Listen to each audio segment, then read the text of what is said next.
Hi everyone, today we'll talk about how to fix or how to solve Facebook login error in PC.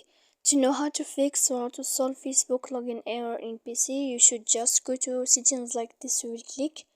After that, in this page, you will go to apps, default apps, app settings. When you will see this list, you will go down to find the application of Facebook and you will enter. Then in this page, you will go to click first stop. When you will end this, you will enter to storage. After that, in this page, you will click clear cache. Then you will go to click clear data. And when you will end all this stuff here, as you see, you can update your application. So please don't forget to support us by a like and subscribe. See you next time in another video. And thank you for your attention.